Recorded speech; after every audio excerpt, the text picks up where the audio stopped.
In the 1870s, Paul Gauguin's world was defined by the stone pillars and paper transactions of the Paris Bourse. He moved through the trading floor as a successful professional, but his focus lay elsewhere. On weekends, he withdrew to a private studio to study the Impressionists he collected and refine his own technique. The financial collapse of 1882 removed his safety net. With his career in ruins, he abandoned the pursuit of financial stability to commit entirely to his art. This rupture ended his middle-class life. He left his family and comforts behind, entering a period of immediate poverty. Gauguin spent the summer of 1889 at the Exposition Universelle, concluding that European art had reached a dead end. He felt the Impressionists were still tethered to the surface of things, merely documenting the flicker of light. He found his alternative in the ethnographic galleries. The West African masks and Japanese woodblock prints used color and line as symbolic tools rather than literal descriptions. To find a world that functioned like these objects, he liquidated his remaining assets. In 1891, an auction of 30 canvases provided the 9,000 francs necessary for a voyage to the Pacific. He shed the physical markers of his European life, cutting his hair and preparing for a permanent departure. At 42, he boarded a ship for Tahiti with the stated intent to paint and to die there.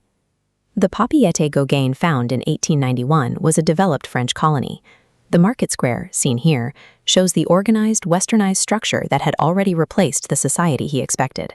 French officials and churches marked the landscape. The ancient social order had been largely erased.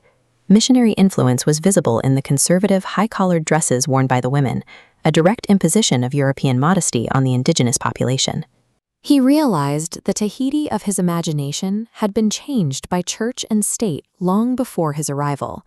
The world he traveled 10,000 miles to find was effectively gone. This disappointment forced a shift in his approach. If paradise could not be found, he would construct it on the canvas.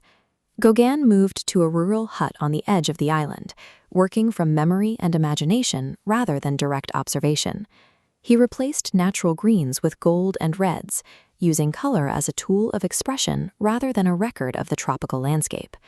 He painted figures in traditional floral garments and poses borrowed from ancient friezes, bypassing the colonial reality of the streets. His work prioritized the internal logic of the composition, using the island as a backdrop for a manufactured ancient reality. In 1901, Gauguin moved to Hiva-Oa in the Marquesas, seeking a location even further from the reach of the colonial government.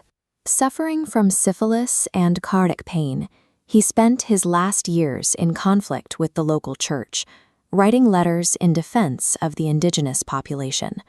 He died in May 1903. The local bishop marked his passing by describing him as an enemy of God. He left 9 paintings in his house on the edge of the forest, having achieved his goal of dying far from the world he abandoned. 3 years later, Gauguin's paintings were displayed in a massive Paris retrospective. The European avant-garde finally encountered the visual language he had developed in exile. Among the visitors was Henri Matisse, who would later credit this exhibition with changing his entire understanding of color. Gauguin's use of flat planes and non-naturalistic color became the basis for Fauvism, Expressionism, and the early developments of Cubism. The work produced in that lonely hut successfully dismantled the centuries-old Western reliance on realistic light. Gauguin never found the world he sought, but the fiction he painted to replace it became the foundation of modern art's color revolution.